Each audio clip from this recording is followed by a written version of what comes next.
அனைவருக்கும் வணக்கம். வாழ்க வளமுடன். நான் உங்கள் பாலசுப்ரமணி. நம்ம இன்னைக்கு பார்க்குற தலைப்பு என்ன அப்படின்னு பார்த்தோம்னா, தனுசு லக்கணத்தில் பிறந்தவர்கள் சொல்லக்கூடாத ரகசியங்கள் என்ன அப்படிங்கிறத பற்றி பார்ப்போம். அதாவது விருச்சிகம் அப்படிங்கிறது 8ஆம் இடம், மறைக்கக்கூடிய ராசி. அதாவது எதா இருந்தாலும் வெளிப்படையாக சொல்லாமல் மறைமுகமாக வச்சிருக்கிறது தான் விருச்சிக ராசி 8ஆம் இடம். அதாவது காலபுருஷ தத்துவத்துக்கு 8ஆம் இடம். அதனால அது சம்பந்தப்பட்ட, அதாவது விருச்சிக ராசி சம்பந்தப்பட்ட விஷயங்களை வெளிப்படையா சொல்லக்கூடாது. இப்ப தனுசு லக்கணத்துக்கு விருச்சிகம் எத்தனாம் இடமா வருது அப்படின்னா 12ஆம் இடமா வருது. அதாவது தனுசு லக்கணத்திலிருந்து என்னன்னீங்கன்னா விருச்சிகம் 12ஆம் இடம். 12ஆம் இடம் அப்படின்னா எதை குறிக்குது அப்படின்னா வெளிநாடு, படுக்கை அறை, விரைய செலவுகள் இதெல்லாம் குறிக்கக்கூடிய இடம் 12ஆம் இடம்.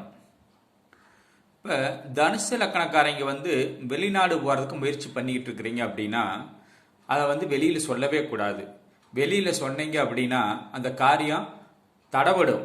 இப்போ போயிடுவோம் அப்படின்னு இருப்பீங்க, போக முடியாது. இந்த 2 மாதம், இந்த 4 மாதம், இந்த 6 மாதம்னு வருஷமே ஓடிடும். நீங்கள் வெளியில் நான் வெளிநாடு போயிடுவோம்னு சொல்லுவீங்க.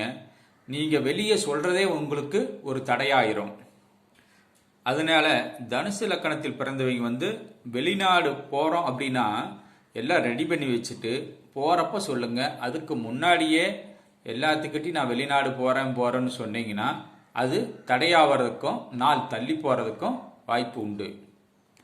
அதே மாதிரி உங்களுடைய படுக்கை அறை ரகசியை பற்றி நீங்கள் வெளியில் சொல்லக்கூடாது. எங்கள் பொண்டாட்டி அப்படி, எங்கள் பொண்டாட்டி இப்படி, அவ சொல்லுவா, நான் இதை சொல்லுவேன் அப்படின்னு உங்களுடைய படுக்கை அறை ரகசியத்தை நீங்கள் வெளியே சொன்னாலும் அது உங்களுக்கு நன்மை அடைய வைக்காது. இப்படி பேசியிருந்தீங்க அப்படின்னா ஒரு நாள் உங்கள் பொண்டாட்டி நினைக்கிற அன்னைக்கு நீங்கள் போக முடியாது, நீங்கள் போகிற அன்னைக்கு உங்கள் பொண்டாட்டி நினைக்க முடியாது. 2 பேரும் ஒரே நாளில் ஒத்துமையாக இன்பமாக இருக்கலாம் அப்படின்னா கூட அதுவோட தடைபடும்.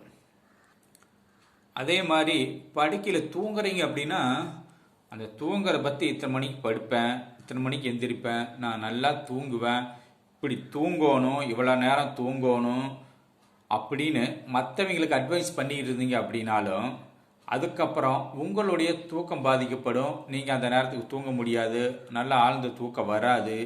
அதனால உங்களுடைய படுக்கை அறை தூக்கத்தை பற்றியும் மற்றவங்கிட்ட சொல்லாதீங்க. மற்றவங்க தூங்குறதுக்கு அட்வைஸும் சொல்லாதீங்க. நான் இப்படி தூங்குவேன், நீங்கள் இப்படியெல்லாம் தூங்குன்னு அட்வைஸும் சொல்லாதீங்க. அதே மாதிரி விரைய செலவையும் அதான் குறிக்கும். உங்களுக்கு விரைய செலவுகள் ஆகுது அப்படின்னா கூட எனக்கு அவ்வளோ செலவாச்சு இவ்வளோ செலவாச்சுன்னு வெளியே சொல்லக்கூடாது.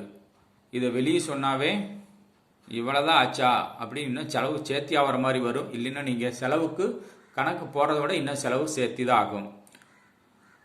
அதனால் தனுசு லக்கணத்தில் பிறந்தவங்க வெளிநாடு போகிறதா இருந்தாலும் சரி, படுக்கை அறை ரகசியம், தூக்கம், உங்களுக்கு ஏற்படைய விரைய செலவு, அதாவது 12ஆம் இடம் பற்றி எந்த விஷயத்தையும் யாருக்கிட்டையும் வெளிப்படையாக பேசாதங்க.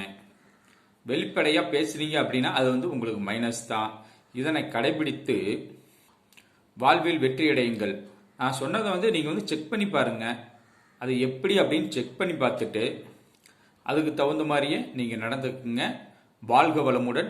நன்றி, வணக்கம்.